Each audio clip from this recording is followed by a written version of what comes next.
Una sera, dopo una delle riunioni operative, un amico stupito mi dice che ricorda poco di quando era piccolo. Io invece ricordo tantissimo. Questa dichiarazione mi mette in allarme, perché penso che quanto abbiamo vissuto rischia di essere dimenticato, soprattutto i luoghi come erano, quello che facevamo in questa città, che è sempre stata facilmente vivibile. Sono tornata a casa e ho cominciato a scrivere ininterrottamente, quasi, per 2 giorni e 2 notti di fila, con l'intento di lasciare un lavoro che ci descrivesse, noi ed il nostro luogo, ma soprattutto quella voglia di riannidarci che con l'età ci è scoppiata dentro, assieme al desiderio di rendere migliore il nostro posto. Questo è l'inizio di Sabbia di fiume. E per descriverlo mi piacerebbe spendere 2 parole su Carla.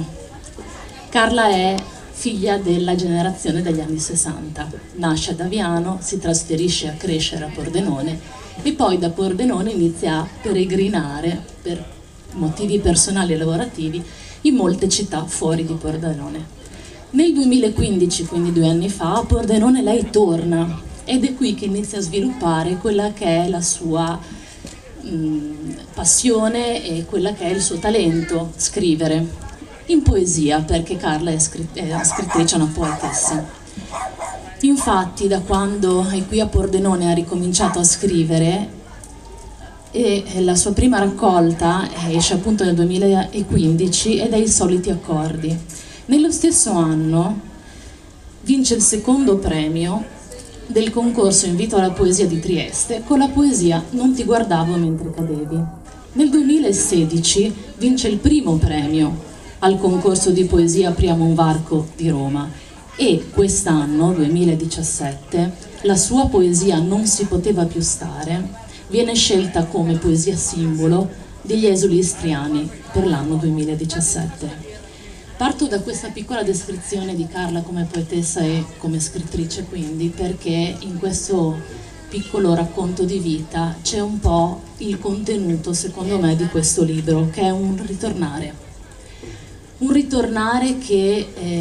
si descrive in questo libro, grazie anche alle suggestive fotografie di Paolo Celante, in un itinerario in questo territorio urbano e extraurbano, che è un appunto riannidarsi nel proprio luogo, che caratterizza un'appartenenza, un forte desiderio di ritorno, e questo mi ha fatto subito pensare a quelli che in epoca classica venivano chiamati, definiti nostoi.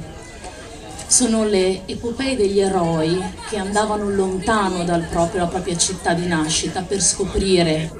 per fare guerre,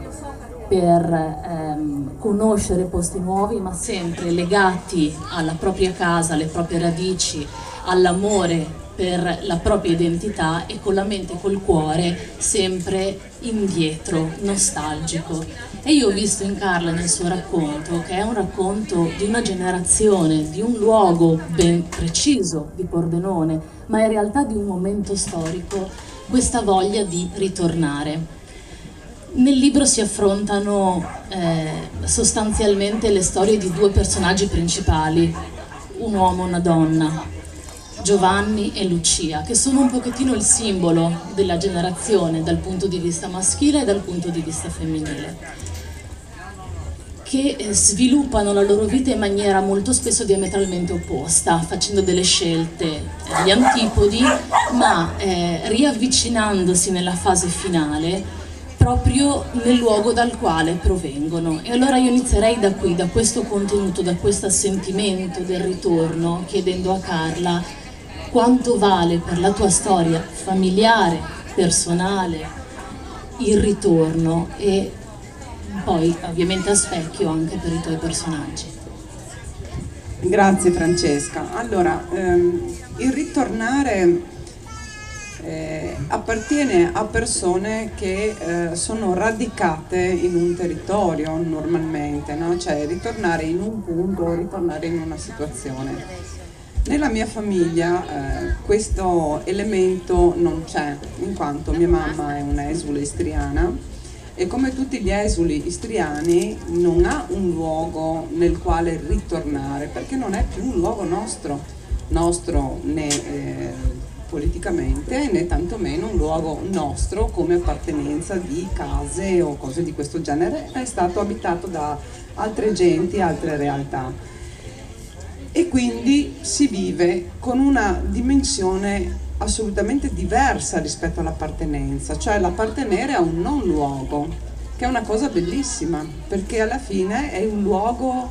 quasi sognato, è il luogo che ci tramandiamo nei ricordi, ma è comunque un luogo che rimane dentro. Questo rimanere dentro del luogo è quello che mi permette di riannidarmi, perché ci si può riannidare, quindi riappropriare del proprio luogo, pur non essendo mai partiti, perché non l'hai mai sentito tuo, o perché l'hai sentito tuo dandolo per scontato, non l'hai apprezzato, cosa che in gioventù abbiamo fatto tutti, perché tutti abbiamo pensato di vivere nel peggior posto del mondo, qualsiasi altro paese era meglio e via dicendo. C'è quindi questa necessità, secondo me a un certo punto, fatte tante esperienze di vita, di lavoro, di conoscenze, di amicizia, per quello che mi riguarda di famiglie al plurale, di riappropriarsi di una dimensione che era quella nella quale hai cominciato a sviluppare le tue inclinazioni. E quindi non è un ritornare sui propri passi come una forma di sconfitta, è un riprendere da dove eri felice, che è un'altra cosa, cioè dire ho sviluppato delle cose, riprendo da quello che per me è stato veramente fondante, formante, e riprendere quelle persone, ritrovarle se possibile, e in questo ad esempio sono anche qui fra noi, come non parlo di alieni, parlo delle mie compagne di classe, dell'asilo, della scuola elementare, piuttosto anche delle scuole superiori, con le quali effettivamente il ritrovarsi dopo più di 40 anni è stato un momento assolutamente incollocabile nel tempo, perché è stato come ritornare indietro, come se non fossero mai passati tutti quegli anni, quelle vite, quelle famiglie, quei figli, non figli, i desideri, cioè tutto è stato riportato indietro a una posizione proprio originale del come eravamo, e che ci permette di renderci conto che effettivamente dove siamo è quello che noi siamo, è quello che noi riusciamo a fare nel nostro territorio, e quindi anche la voglia di ricominciare a prendersi cura del proprio territorio, perché alla fine c'è anche il problema che a forza di lasciar fare, come ci hanno detto in politica, soprattutto negli ultimi anni, di delegare, di lasciar fare, la lontananza della politica, ci hanno dissuaso da questa volontà, da questa voglia di lasciare un'impronta, ma un luogo è l'impronta che le persone lasciano, non è nient'altro, non sono altre cose alte sulle quali noi non riusciamo a incidere. Quindi la necessità del ritorno, come si legge ad esempio in Giovanni, che è uno dei due personaggi, premetto che i personaggi non si incontrano mai se non in un momento in cui si scontrano, ma non verbalmente, si urtano uno con l'altro, questi due. E sono personaggi che racchiudono praticamente una serie di ricordi, pensieri eccetera, che mi sono stati forniti da varie persone, vari amici, anche ovviamente dei ricordi miei personali, delle riflessioni mie. Giovanni quando ritorna, perché ritorna? Ritorna perché non sapeva decidere di ritornare, ritorna per una necessità familiare, perché muore il nonno e quindi deve andare al funerale, lui lavora all'estero e decide di ritornare a Pordenone. È portato a ritornare, è una decisione praticamente non sua, però è quello che forse sotto sotto desiderava, e quindi i ritorni sono sempre dei momenti che devono anche essere favoriti da una condizione.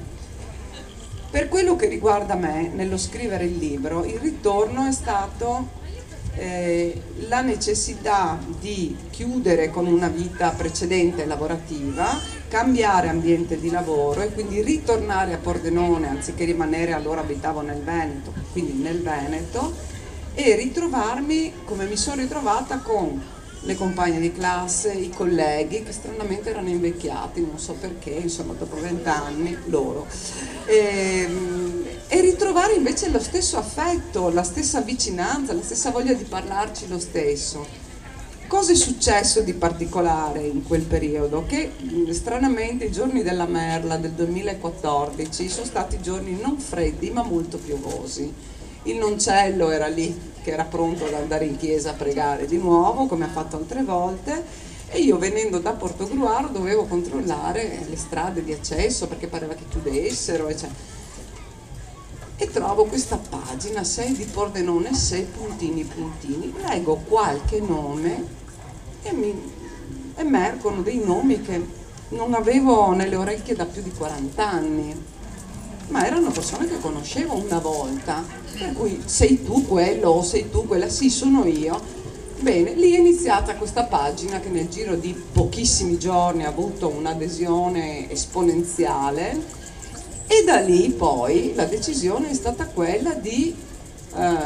vederci fisicamente, su questo c'era stata qualche perplessità. Da lì è nata poi appunto l'associazione 6 di Pordenone 6 che appunto ha il bell'intento e anche la bella operatività di operare sul territorio ed è un'associazione dove non è che siamo logati, magliettati tutti uguali, perché sì, a parte oggi che giustamente insomma si sta con la maglietta per essere riconoscibili, perché sia mai che qualcuno ti offra da bere non sai chi è, sai che sei di Pordenone. È un'associazione che è molto pluricomposta, è molto eterogenea, ci sono persone con formazioni diverse, con inclinazioni, storie diverse, però il bello di questa associazione è che il punto fondamentale è quello del trovarsi per stare sul territorio e operare bene e collaborare con le altre associazioni, tanto che ad esempio in campagna elettorale eravamo in più di uno, scusate, in più di uno, praticamente 5 persone mi sembra, non tutti nella stessa lista come candidatura, anzi con liste che si sono legnate alla grande. Ma questa cosa in associazione non è emersa, cioè quando c'era da lavorare, da fare, si faceva, punto, al di là delle differenze, perché le differenze possono essere dei burroni praticamente, allontanare le persone quando si vogliono percorrere perché non si ha altro da dire, perché la differenza di per sé invece è un valore, se no non ci cercheremo, cioè non si cerca mai il proprio simile, si cerca chi ti è complementare, quindi chi è differente da te e tu riconosci la differenza in positivo. Quindi nel libro tutta questa cosa viene anche fuori, viene fuori solo alla fine ovviamente, perché è un libro che è sostanzialmente dedicato a questo fenomeno, che per me è un fenomeno e rimane un fenomeno, cioè quello di persone che si mettono insieme e che riescono a fare e costruire molto bene. È quella che